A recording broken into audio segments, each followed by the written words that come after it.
Welcome, everyone. We are the Geek Patrol, and our microphones don't have a stun setting. Today, we're joining you from Allan's annual Halloween party, which he's hosting this year in an abandoned whoopee cushion factory. Well, that's Absolutely. on brand. I mean, that sounds more like something you do. I was able to reactivate some of the machinery, Allan. It's going to get good here in about 20 minutes. That's why we're here. I found Joe. those skeletal remains of the Emperor Elagabalus, who invented the whoopee cushion. Okay. No. All right. Well, good for you. I don't know. Allan, Brandon. Why did you give Max the keys to the friggin' Wayback Machine? Okay. Anyway, welcome to Geek Tank Radio, everybody. I don't know. Whatever. You know, sometimes I just throw it up against the wall right, and we see what we get. And so. you know, Yes, but I'm waiting on you to sit down. Yeah. Eventually, one of these days, you'll stop doing that. Yeah. I don't know. It ain't going to happen today, my friend. Anyway, I'm Joe Thorderson here with my friends Brandon Olmstead and Allan Gilbreth and our buddy Max over there behind the glass. And, well, let's see. Max, you've got a hot take on Andor, which we're going to get to. I don't know if it's philosophical or... Oh, it's philosophical. Okay. It's totally philosophical, but I don't see that being a hot take. I think he came to a very logical conclusion. Okay. Well, Max, for those who don't know, Max is very... He didn't you major in philosophy and Japanese, philosophy and minored Japanese. in communications, and now here he is with us. So okay. Anyway, so we'll see what that's all about. You must be such a letdown to your parents. Yeah. Sorry. I think so. This Brandon, I don't know if this is going to trigger me or not. Anytime I hear the name James Gunn, I know people love him. I know people. He and Taika Waititi just. I don't know, man. I'm not a fan, but you said they're getting their hands in Star Wars now. So we need the Peter Gunn theme every time he hears. We're talking about James Gunn being in charge. I was just of thinking of DC James films Bond's now. name. Oh, I had the wrong thing. Okay, well, that's even worse. I don't want him anywhere. Here's the thing, Joe. Why did I write down Star Wars? Okay. You're like a right-wing troll. You're mad about things you don't understand. No, I am not. I understand. Okay, anyway, so we'll find out. So the DCU. All right, sorry. I might have some better news for you than what you think you're fixing to get. Okay, now Allan, this is cool. In science, you are gonna talk about a story that proves something that I can't say we were the only ones that speculated on this, but this is something going way back. Again, we discussed this years ago on Geek Tank that proves a theory about Mars that was indeed possible. That people scoffed, and now they got egg on their face, and Did people really scoff? Some people did. Do people actually scoff? I don't know. I don't even know what it I sounds don't think like I've to ever scoff. heard someone scoff in real life. Okay. That's just for like British drama. Yeah. Well, Okay, I want to, but before we get to any of those topics today, you guys, I wanted to share an experience I bought, and it's funny. It's funny what triggers an emotional reaction from people. I brought here in the studio, which you can't see. I totally scoffed at you about this. I bought a comic book, and people are like, "Oh, well, big deal. Don't you get? You guys are geeks. Don't you collect comic books?" I don't collect comic books anymore, Brandon. No. It eventually became unaffordable to collect the things that I loved, and therefore I had to be, sacrificial of one thing, and it was comics. Back in the late 80s and early 90s, I had a regular comic book store. I was on the pull list. They had titles that they saved for me every week. I was spending money, and I was collecting, and I was enjoying the reading. Well, these days, it's just, like you said, Brandon, it's just too expensive. But I succumbed to this one because I was on YouTube, and I saw this promo for a comic book. It's called The Riddler Year One, and it's Paul Dano wrote it, the guy that played the Riddler in the Batman movie, which I love. It's hands down my favorite Batman movie ever. And I'm like, okay, I'm just curious what this is going to be about. Right. And now, I will say it was $5 for issue 1. I don't know how many issues it's going to run, but it's basically a mortgage. It's the Riddler's origin story from the point of view of the Riddler that they portrayed in the movies, which it's not bad. I mean, it's pretty interesting. The artwork's really cool. But Brandon, you seem to to trigger an emotional reaction with you. I have two-pronged attack on this one. Okay, talk to me. From one direction, I don't want to know too much about the villains in my movie. Because once you see what their fatal flaw is, once you understand them, they're not as interesting anymore. Huh. It's like... You like the mystery. Right. I like their... The same thing happened years ago when Wolverine, they decided, we're going to do Wolverine's origin. We're going to tell you the definitive reason why Wolverine is the way he is.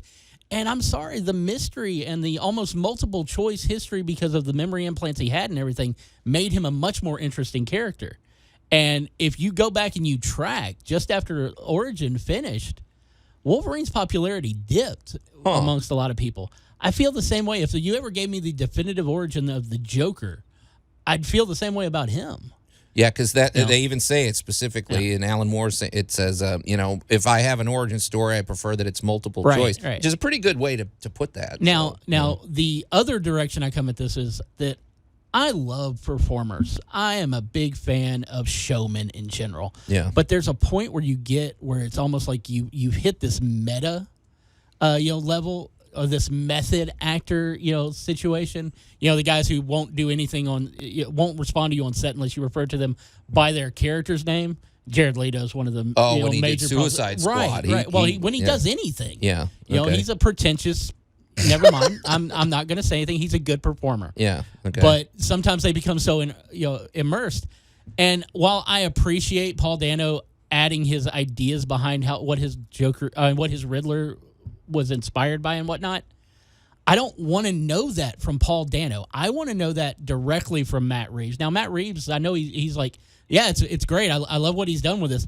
I want to know what Matt Reeves, as the writer on that movie, as the director on that movie, what he feels inspired the Riddler, not what the actor would inspire. Well, for having read this, I will say the one thing that I did notice, the artwork's very interesting. It reminds me a little bit of the artwork from Arkham Asylum, that great one that came out in 1989. It's very surreal and yet grounded in reality. I have enough faith in Paul Dano that I don't think he's going to try to say this is the definitive thing. I feel like what we're going to get is a perception. I think what we're getting is he's filling out a little bit more of what the character in the movie was thinking and what he, I don't know. We'll see. But I'm not gonna get back to collecting comics anytime soon, Brandon, because they're not based on those prices. Not when it's $5 for a 20-page, whatever. Maybe get the graphic novels or get the, I'm a big proponent of buying the collected editions. Yeah, I think because then they can also go on your shelf. Yeah, I think that's the way to go. You don't have to put them in anything special. But I would still say it's worth the read. It's good, and we'll just follow it. This will be a nice little exercise in what's going on in the comic book world right now. Yeah. So anyway, I just thought I'd share that experience, you guys. But anyway, I probably am going to be mad the next segment. I'll try to not, yell into the microphone. But when we come back, we're going to talk about the future of the DCU, the DC universe. And welcome back to Geek Tank Radio. I'm Joe Thorderson here with my friends Brandon Olmsted and Alan Gilbreth and our buddy Max behind the glass. And I'm just going to say it. You guys, I notice it. I'm sure our listeners notice it. I get sloppier when we're a few weeks out from the convention. Well, my mind can only stretch in so many directions, Brandon. You're focused, and I appreciate that because you being focused helps my job along the way. Well, it's like you gave me this chairman position a few years ago, but you get this laser focus on setup. Oh, I'm all about the logistics. You're awesome. You're awesome at what you do.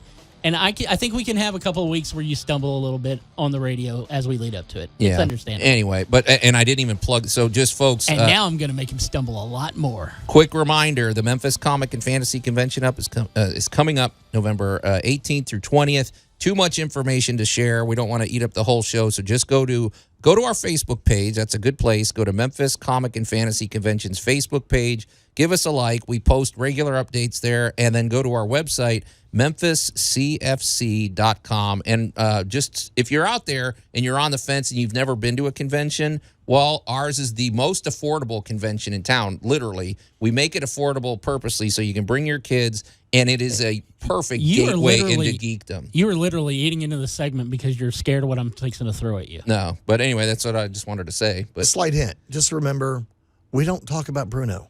Yeah, exactly. So check it out. Go to memphiscfc.com. That's going to be in my head all day now. All right, Brandon. Okay, hey, Joe, let's talk about some your amazing news. So ever since... Wait, you're happy about this? Oh, I'm excited. I'm excited just because there's finally going to be direction. Another I scuff. like direction. Right. There you go. Ever since Warner Brothers and Discovery merged and we got a WB Discovery, David Zaslav has been searching for his Kevin Feige. Right. And, he's had a few people on the hook, and just when you think that's going to happen, it doesn't. Well, it's happened now, and I'm ecstatic about it because I want to see direction. Direction is great. I like a plan. And James Gunn and Peter Seraphim have been brought on as the new head of a brand new christened division, DC Studios, which will head up live action movies, TV shows, and animation. James Gunn is going to basically be the creative architect, while Peter Serafin's the business guy. Right. Because, you're not going to get a Kevin Feige who can do both, unless you find a way to get Kevin Feige. It's just not going to happen. Right. And I know that Joe has some worries, so I'm going to go ahead and alleviate these worries. He's not going to be touching anything to do with Matt Reeves' Batman. Well, okay, no. They've already said fine. that's outside of his purview. He is going to be focused on the main direction of DC films. One of the first things that they've got going on now, though, of course, is Henry Cavill is signed back on, and we are getting our Man of Steel 2. After what, 8 years or something? Well, that's a long... Dude, yeah, anyway, okay. Talk to somebody who got their sequel for a movie 15 years after the original. Yeah. We'll talk about that later. Or Blade Runner. Oh yeah, we don't even want to talk about Blade Runner. There you go. But the whole thing has been about was finding an actual path for DC, because it's been a cluster F. Yeah. You know it, I know it, everybody knows it. You might have movies in there you love, but they're only tangentially connected because they have a DC logo. We don't know. It's like they don't refer to anything that happened in Birds of Prey in the Suicide Squad. They barely refer to things that happened in the first Suicide Squad in the Suicide Squad. Are they trying to create an interconnected feel like Marvel? Because I don't like that. I like that it's independent. They're going to give you an actual plot point. There are going to be things outside of it, like Matt Reeves is going to continue on with his stuff. He's got the Batman 2, which is not slated for any sooner than 2025. He's working on developing the Penguin series, and they've just added people who are developing the Arkham series that'll be on HBO Max. But when it comes down to your basic mainline DC movies, like your Justice Leagues and your adventure Batman, not your noir Batman, and your stuff like that, your Aquamans, your Wonder Womans, your Black Adams, that's going to fall under the purview of James Gunn and Peter Serafin. Wasn't Jeff Johns more or less doing this before, and he got I'm just curious, was somebody doing something like this before? Walter Hamada was technically the person who was doing this beforehand. Okay. And let's just say that he is no longer with the company. Okay. But he took things entirely too grudge-like directional after, Man of Steel and Batman vs. Superman got such... While they were financial successes, they were critical flops, in his opinion, based on the negative criticism they got. And he's the one who had basically all but put a ban on Cavill coming back as Superman. He was saying, nope, it won't happen. It won't happen. It took Dwayne "The Rock" Johnson and all his amazing charisma going around behind his back to Michael DeLuca and Pamela Abdy, who are in charge of Warner Brother Pictures, and saying, look, you guys need to talk, because he's what the fans want. He's what I want. He's awesome. He's my favorite Superman. Cavill's awesome, and he's a nice guy, too. Why wouldn't you want him? And he's wanted to play the character in the full run. He understood Snyder's thing that he had to do. You had to grow up to the point, and you had finally, at the end of Snyder's Justice League, you were starting to see the Superman we all wanted. Right. Yeah. And he was really looking forward to getting a chance to play that, and that didn't happen.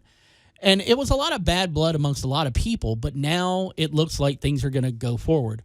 Now, James Gunn's not going to direct these movies. He'll pick up a character or a thing here and there, but he likes to work with the lower tier characters.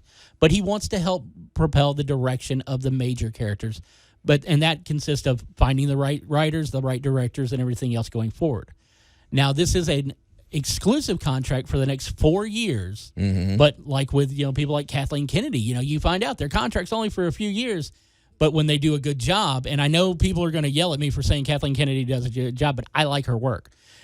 Well, she's done great stuff and stuff I don't like. That's how it is. He's gonna, those contracts will be picked up. Yeah, but it does go ahead and let you know that after Guardians of the Galaxy 3, James has left the Marvel Universe. That's it. Huh.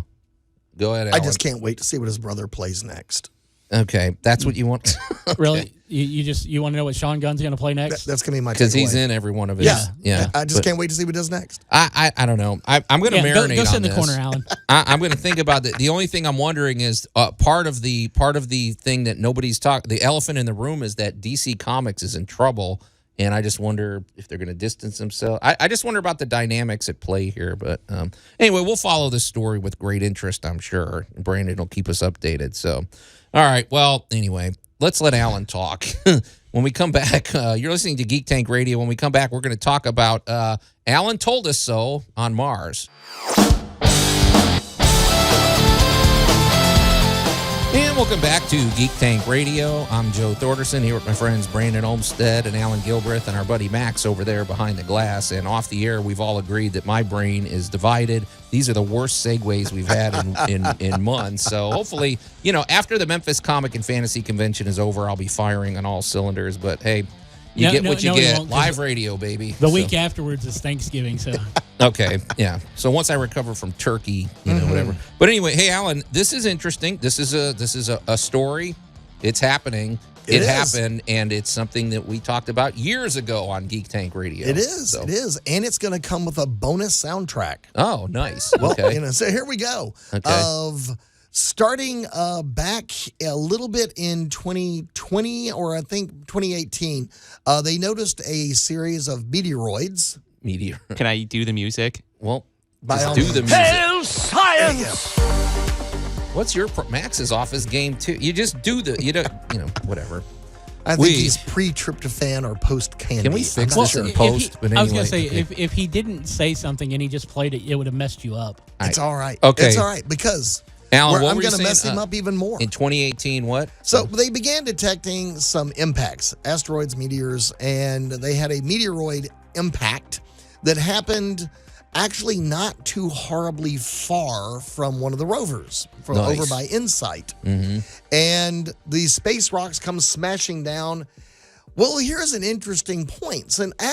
Since Mars is basically a different construct from Earth, it's not built exactly like Earth. It doesn't Lower have plants. gravity, yeah. It's got different gravity. Freezing it also has cold. a jacked up atmosphere. Mm-hmm. What would it sound like? Oh, I didn't think of that because the atmosphere is thinner, so it's not. That's very interesting. What would it does sound sound like on Mars? So, Well, yeah. we now know. It sounds a lot like the bloop in Skype's ringtone. Huh. He Wait, goes what? bloop. Oh, really? Yes. So it's muffled. It's not as loud as it would be here on Earth. It's not a big earth-shattering kaboom and kabash and stuff. It's a big bloop.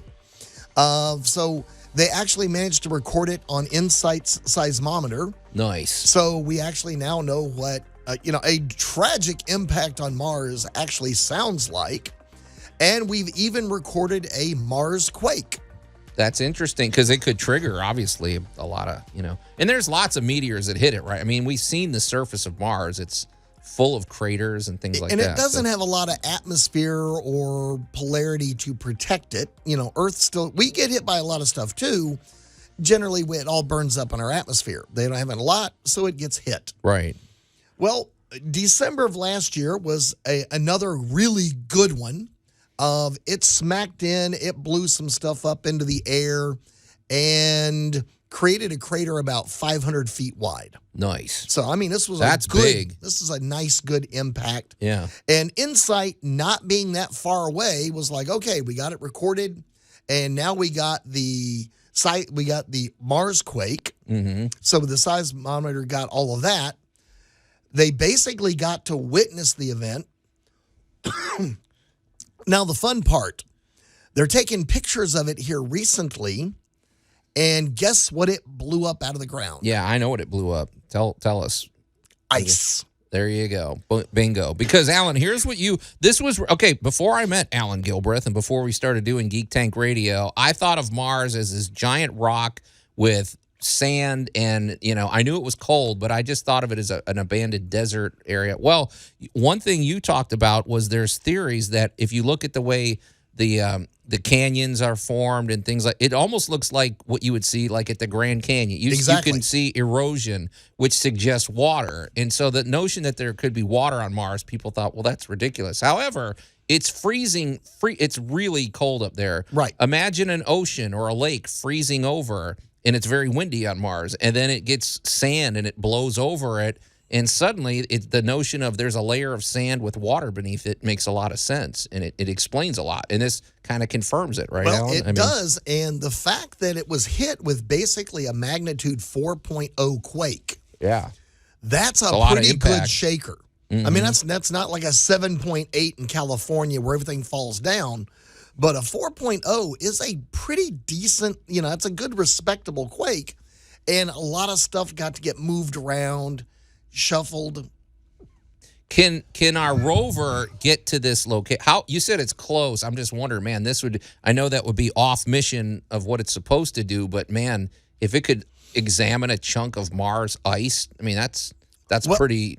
I mean, that is probably in the planning at this point, but they've had the reconnaissance orbiter hit this thing photography wise several times, and the great thing in the latest round of pictures, you can actually see ice. Exact. Yeah, I mean, I saw the picture you're talking about, so this must be a pretty substantial chunk of ice we're talking about. Well, so I mean, you take about a 500-foot crater. Yeah. That is a deep impact point.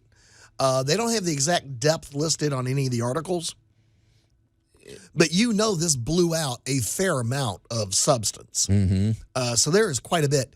And when they take a look at in the black and white, when you look at the actual impact scatter area of this, Right. It really blew out miles Yeah. I mean, in either direction. This is exciting. I hope they can pivot and do something where they could at least examine it a little closer before the wind blows and covers this stuff up with more It's sand. gonna blow it around and that kind of stuff. But However, it's been documented so that maybe the next mission that they send up there could be okay. We're landing right here, and they could start digging and they could do whatever. Well, I mean, that means you got water, means Yeah. you got oxygen, means you got hydrogen. right. So you got the basic substance we got to have, and you got two derivative substances we need for space travel. Yeah, because you need water when you go somewhere. And hydrogen's a great fuel. So if you've got the building blocks, they're here. And the cool side effect, we got to hear something from Mars. Yeah. I mean, I'm not interested in moving there like Elon wants us to do, but it does sort of open the doors where really you should start at least thinking about manned missions to Mars, because there's a lot we can learn. As we've said this 100 times, the universe is a far more interesting place than we ever imagined. And this just brings it literally next door. Yeah, and it doesn't care what we think either. It does not. This is neat. Well, this is a story we definitely have to follow with great interest, because I mean, Yeah. Good. Now, Insight solar panels are good for quite a bit longer, so they might be able to get over there. all right. Well, we'll keep an eye on that. So, all right. Well, hey, speaking of outer space, Max had an interesting take on this latest episode of Andor, and actually, we're going to get a little philosophical. So, we're going to do that when we come back next on Geek Tank Radio. And welcome back to Geek Tank Radio. I'm Joe Thorderson here with my friends Brandon Olmsted and Alan Gilbreth and our buddy Max over there behind the glass. And we've had kind of a wide-ranging discussion today. I don't know, whatever. It's It's a lot of for the candy. course. It's pre-Halloween. Yeah. We're You good. had bad segues and now you're doing bad intros? Oh, you should have heard the ones we did on Tool Talk. I It was- did. I mean, they did. Yeah, I get distracted when we're a few weeks out from the Memphis Comic and Fantasy Convention. Not distracted enough to miss a shameless plug, though. So, of course, true. November 18th through 20th at the Memphis Marriott East. Get your tickets now at memphiscfc.com. That was clear and elucidated, right? Yeah, So, hallucinated. Very good. Very hallucinating. we're going to be dealing in spoilers here, folks. So if you haven't seen Andor Episode 8 or Andor, period, you probably ought to tune out until... Actually, if you haven't seen Andor, period, this is not going to have any real effect on you because you are in a coma. Yeah. I'm going to say this, Max. I don't like prison movies. I get claustrophobic. I just don't like watching movies about people in prison. So, but obviously he's going to get out, so I can live with this. God, I But- hope so. So, Max, what was your take? So I was really kind of taken aback and very interested in the way that they portrayed this prison system that Andor's in, because like this is a very well constructed prison system. Like being objectively honest, like it's very well regulated. The prisoners literally guard themselves and like manage themselves. The guards are hardly ever seen, and you know they're getting free labor out of these people to drive the Imperial war machine. And so it kind of made me think about, well, what kind of potential inspiration they could have had from real life and everything. And this brings me to a famous prison system by the name of the Panopticon, developed by the 18th century philosopher Jeremy Bentham. And A philosopher designed a prison. Yep. It's called a Panopticon, and it literally means all seen in Greek, panoptes, which is pretty cool. Max, is this from the point of view of making it more humane or just more efficient? It's just a better one. It's just, let me get to that. Okay. So the Panopticon is meant to, well, be more efficient. So it consists of a round structure, and in the center of this round structure is a watchtower. And in the prisons, the cells are all wrapped around this watchtower and everything. Or to quote Jimi Hendrix, all around the watchtower. Huh. And so that that's what allows that's for. Okay, that good. allows the guards to see all the prisoners around them, and all the prisoners around them are being seen. And so you could literally have no guard in there at all, but the prisoners are always going to have this feeling that they're being watched. Well, they are being watched by their fellow prisoners too. You have zero privacy. It's self-regulating. Like It's that. a very self-regulating system. And so I like that whole idea of, you know, the Imperials, their power comes from the fact that they don't know when or how they're watching them, but they just get this eerie feeling that there's always somebody there behind their back waiting for them to slip up. Yeah, and they do, you know. And then I feel that way anytime Andy Serkis is around. he's great. I didn't even know he was going to show up in this show. But No, it was a pleasant surprise. But Max, you're absolutely right. That whole prison setup I want to know more about it. It's like I'm focused on Andor and his story, but I want to know more about the backstory behind that whole setup. Because literally you have floors that are like, they regulate where and when you can move and everything. Like you walk on the floors and it kills you. yeah, an electrified floor. That's interesting. And they show, and it looks weird when people, you know. Yeah. So you're barefoot all, you know, I don't know, man. It's But it just makes me think about the idea of like, you know, panoptic systems very well exist in our modern times as well. Because like you think about all the surveillance technology that we have these days, all the whole Big Brother is watching you. And so it brings a whole more insidious factor behind the Empire and everything. Because it not only represents like what could be if we to extremes, but also it represents what we have nowadays that we need to kind of stop. See, what struck me about this prison is the fact that, okay, you're not just sitting in a cell 24 hours a day. You're actually working, which to me, I think would be better. I'd rather at least be doing something. But at the same time, there was no prison riots. There was no, which you get in prisons. There was no, you know, people attacking each other and things like that. They're being fed. In some ways, it's more humane, but it's also pretty insidious because a lot of the guys in there didn't even deserve to be in. It's ironic. Andor is actually innocent of the charges, you know, even though the guy's a murderer and everything. So, but it's basically a source of free labor, which, Right. you know, what do we have theories on what they're building? I mean, they look like the gears that would go in an AT-AT walker at the feet. I don't know. What do you think? No, I mean that's actually a very good suggestion. I haven't really thought about it, but having seen a clip from what's coming, I almost want to say that they're building pistons for a TIE fighter. See here, but that's a lot of TIE fighters. I mean, what about this? Could it be building connectors for the web of the structure of the Death Star? It's flexible if you form those into a circle. I don't know. I hope we're going to learn what they are. I think that at this point, the pieces for the Death Star are complete, but you might be right there too. Okay. This also makes me think of something very fascinating as well. It's like when you also it makes me think of the prison as a character too, because it's like, ooh, what is it that they're doing? Like, what is all these secrets and everything? The fact that there was this guard that was slightly late and everything. Mm-hmm. I like this whole idea that the prison as a character kind of renders a sort of level of suspense to in and of itself, because it's like, what is it that they're building? Why are they building this? Well, and Andor went from basically a cutthroated mercenary to somebody who, at the end, you got to say, he did sacrifice his life for the rebellion, and he could have stepped away from it. So what is this doing to form him as a character? And, I do want to see him read that. I want to see what happens with this manifesto. I feel like the manifesto is going to be read. They're going to broadcast it across all the rebellion or something somehow because I don't know. It's shaping up very interesting. I hope he doesn't spend too much more time in the prison, though. Honestly, I just don't like prison stuff. Well, guys, Well, so far they've been basically 3-episode arcs to tell a story. So the next episode is 9. That'll be your part 3. So hopefully he'll escape by the end of that. I didn't think of that. That's a good point. Yeah. So I hope there's a break because that's episode 9. I mean 3. So there's 4 episodes left in Andor, and we don't know where it's taking us next, which is the rebellion. Yeah.